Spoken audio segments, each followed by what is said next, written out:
Awake, a new movie from Netflix starring Gina Rodriguez and Ariana Greenblatt and many others. A movie in which a devastating global event wipes out all electronics and people's ability to sleep. Yep, that's the setup for Awake. Something happens and people can't sleep now and everybody's gone crazy. One thing I will say right off the bat is this movie, at least, a bare minimum, at least tried to do something different. It's just what it tried to do was kind of ridiculous, redundant and unnecessary. Now, Netflix have been very hit and miss over the last couple of years. They've made one or two decent movies. I don't think they've made any spectacular movies. Army of the Dead was a lot of fun. Woman in the Window was okay. But have they made a spectacular movie? You know, movie? They've made some great documentaries. They made a couple of okay animations. But have they made a spectacular movie? More often than not, they've made terrible movies. Stowaway, absolutely pathetic. Midnight Sky, horrendous. And now Awake, sure, it doesn't have the huge names in it, although Ariana Greenblatt, the young woman in this movie, seems to have been in everything lately. I noticed her in Love and Monsters. She was in Infinity War. She's a very promising up-and-coming young actress who's appearing in a lot of things, and I think we're going to see her a lot more because she is a very good actress for her age in particular. The whole premise of the movie, people can't sleep apart from this little girl, and her mother is a former soldier, single mother, 2 kids, and she has to get her kid. Well, I don't really know what her aim of the movie is, because they set up that there's this place for her to go. There's this hub for them to bring the kid and try find a cure, but she's adamant she doesn't want to go there. The mother, I mean. But they don't really explain why. She just insists on not going there. And later on, she's kind of like, oh, I don't want my daughter to be experimented on and stuff and have to live there in the lab, but they're trying to find a cure for the thing, and surely they could all work together to find a cure. Nobody's really forcing her to bring the kid. No one's trying to take the kid away, apart from a weird scene at the start of the movie in a church. Now, I don't want to give away spoilers on most movie reviews, but we're going to have to deep dive into a lot of this movie to explain how ridiculous it is. So even if you haven't seen the movie, I'll try save you some time of your life, because that's an hour and a half of my life gone. So as I say, I give them a lot of props for trying something new, but it's kind of ridiculous. So Gina Rodriguez playing the mother, and she's in the car with her 2 kids, and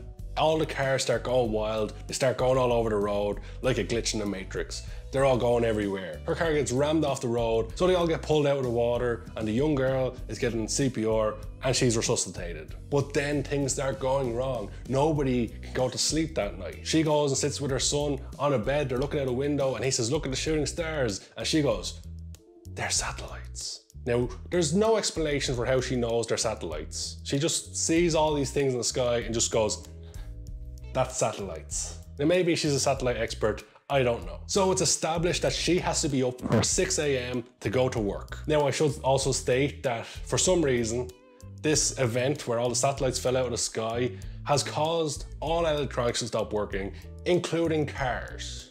So, science. Now she goes at 6 a.m. to work. Now of course, most people aren't going to work because there's been a catastrophic event.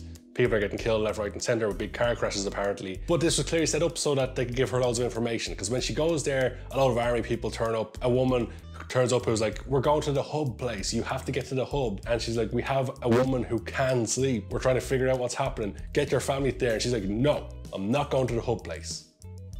You know, because, I don't know. She just doesn't want to. But this is the point where she tells one of the guys there, my daughter can sleep. And he says, are you sure? Are you sure she's not dead? More or less, that's what he says to her. So Gina Rodriguez's character panics, goes, oh my God, my daughter might be dead. She rushes home and she's panicking, saying to her son, where is she, where is she? She's frantic. Then her son informs her that she went with her grandmother to church. So the mother just stops panicking. She's not in that much of a rush anymore. The long and the short of it is, we get to the church, everybody in the church is panicking. Now, we know that it's only a couple of hours later since the first night where no one could sleep. It's been maximum like 8 hours, maybe 12 hours since the event. Gina Rodriguez's character went to work at 6 a.m. She spent a maximum of like 30 minutes at work and rushed home to find her daughter. Let's, for the benefit of the doubt, say an hour. It's like 7 a.m. When she gets home, I'll say she's not in too much of a panic, so let's say another hour goes by before she gets to the church, 8 a.m. Now in that time, the grandmother has brought the daughter to the church, and everyone in the church somehow knows she can sleep, but everyone else is freaking out, going, what the hell do we do? It's been one night without sleep, and they're all just panicking. So when they reveal that the daughter can sleep, the priest goes to the back alone with the child. That's never a good thing. And he tells her a story and asks if she can go to sleep, and she says no because she's not tired. So they cut to a scene a couple of minutes later where she goes to sleep, where she's just sleeping. And then the priest goes outside, tells his congregation that there's a young girl sleeping in the back and we've been blessed, type of thing. And then a second later, the girl appears with her grandmother in the church. So she slept for like 5 seconds, 10 seconds. So when the girl appears, one of the people, now bear in mind, this is like a maximum, absolute maximum of 24 hours later. One of the women in the church stands up, points at the girl and says, we have to sacrifice her. It's like, why? That just makes no sense. Like, I know people are going a bit crazy when they haven't had sleep, but as I say, it's a maximum of 24 hours since they've been able to sleep. Absolute maximum, and that's being generous, because it's like 8 AM, 9 AM in the morning. And her immediate thought is sacrifice the girl. The long and the short of it is people go a bit crazy, and one of the cops takes out his gun and shoots the guy who gave Gina Rodriguez's information earlier because he's trying to take the girl away, and then Gina Rodriguez and her kids get away. So now they're on the run, they have to get somewhere. So her son, who doesn't like her, convinces Gina Rodriguez that they have to go to the hub, they have to get there. So she goes to try to find a car. She goes to a garage where there's some guys and they've like beaten up a guy. They're clearly setting them up as bad guys, but there's no interaction between her and the other guys. She kind of stays hidden. They leave, and later on we see them on the road dead. And that's all. Like, they kind of established that they're kind of assholes, but they also, while she's sneaking around their garage, what they don't realize, they're also talking between themselves, giving a lot of information as background voices. Be like, oh, we need to get one of these old-fashioned cars that doesn't have a battery or has one of these old-fashioned batteries. And if we get one of these, those type of cars will work. Just to set up that people can have cars now. So Gina Rodriguez gets a car, gets her family into the car, and they set off on the road, and they end up in a library where she's trying to teach her daughter how to survive because everyone else is gonna die. Because after a certain amount of nights without sleep, everyone's gonna die apart from this little girl who can sleep, even though everyone else can't sleep. So she's setting her up to defend herself, despite the fact that everybody will be dead. So, cool. The long and the short of it is they show prisoners escaping from prison, and one guy runs up to her car with the kid inside while the grown-ups are inside, and he steals the car. And you go, oh no, the kid's been taken. The next scene, Gina Rodriguez, I'm really going for it with this movie, going through every scene. The next scene, Gina Rodriguez having a conversation with a friendly prisoner, and she threatens to shoot him. Turns out she doesn't have any bullets. So the guy who stole her car just happens to come back and tells them to get into the car. So they get into the car with the prisoner.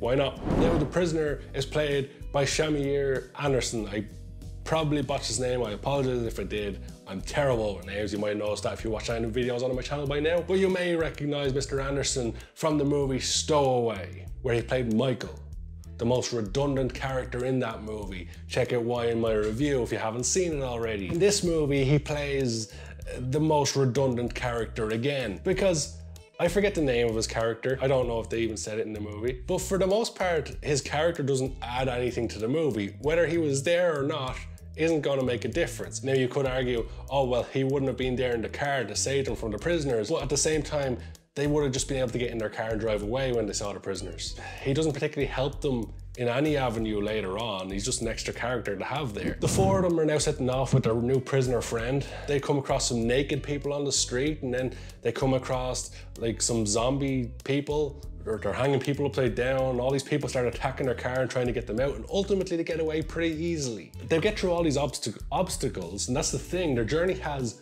minor obstacles. They come across weird people, and they get away. That's always what happens. Come across the prisoners, they get away. They come across naked people, they get away. They come across zombie type crazy people who are trying to break into their car, and after a small struggle, they get away. All the while, they're showing that the young girl can sleep. So they end up somewhere, and the prisoner, he decides he's going to leave. So he leaves with the car, leaves Gina Rodriguez and her kids in this field thing, and Gina Rodriguez is going to go off to the hub by herself to investigate if it's safe or not, leaving her kids behind. So she goes off, investigates, gets into the hub, looks around, finds an old woman, says, you have to look after my daughter, and the old woman's like, you're crazy. And ultimately, Gina Rodriguez ends up outside. And then along comes the prisoner guy with her 2 kids in the car, brings them to the hub, and that's how everyone ends up in the hub. Now, I only watched this last night, but I can't remember what happened to the prisoner guy. Was he shot there,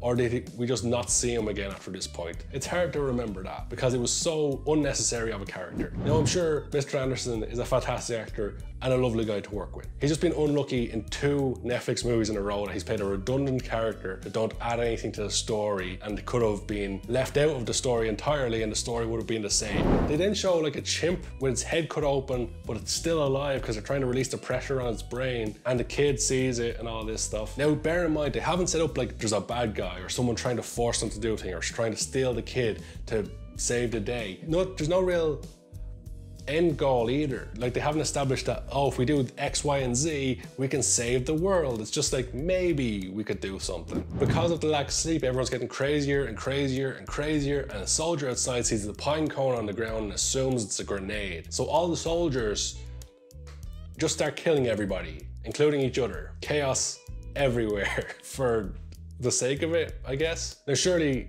on day 1, when they're like, okay, everyone's gonna be crazy in like 5 days time, they would have been like, maybe we won't give the guys bullets. Maybe we'll get them rubber bullets. Maybe we won't get them lethal weapons. And then in 5 days time, when we're all crazy, if anything goes wrong, they won't kill us all. They didn't do that.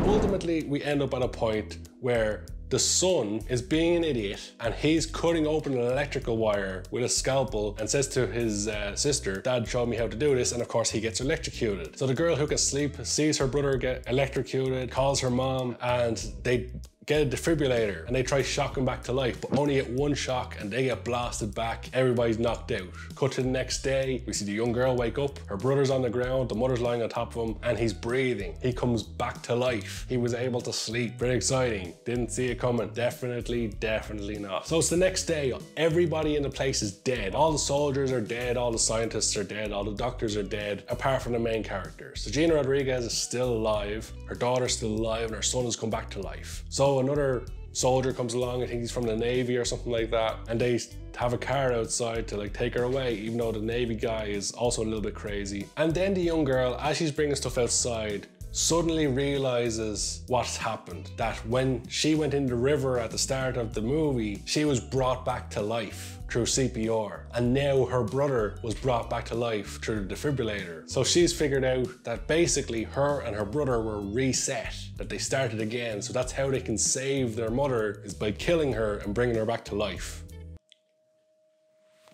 So the 2 kids take their mother, bring her to a river, and start to drown her. Now, one of them is a small child who's still able to hold the mother down. Like, her natural reaction would be to like kick back and probably knock the child over, but she gets drowned. And then the camera does this weird spinny motion where we see the mother being dragged out of the water on the riverbank. Her eyes are open, and we slowly zoom in towards her eye, into the blackness of her eye, and then we hear a and I assume you're supposed to believe that she's back to life. But at the same time, everybody dead. Everybody in the world is dead. Unless they somehow get on the news or get to the government and be like, we know how to save everybody. We have to kill everybody and bring them back to life. Now, what I will say is some of the cinematography in the movie was pretty good, pretty spectacular at times. Very good job cinematography-wise. Looks really good at some points, and some of the cinematography is fantastic. As I said earlier, they deserve some points for trying something new, but it was just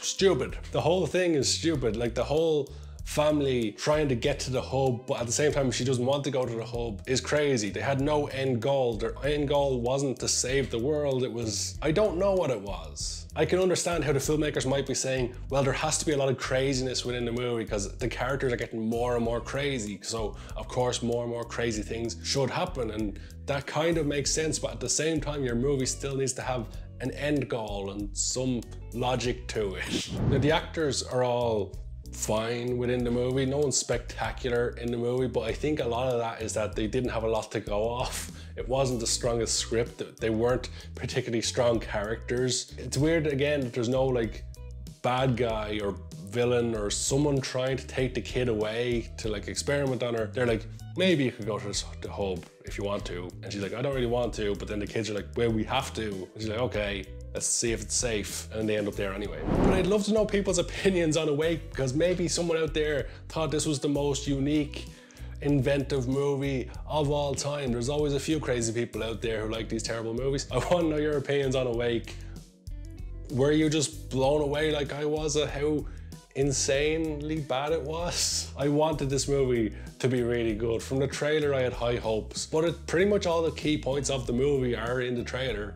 So if you want to save yourself a lot of time, just watch the trailer. Now, I've watched a lot of bad movies this year, and it's not the worst, I don't think. It's got a couple of good elements, and that's why for a rating, I'm going to give it a 3 out of 10.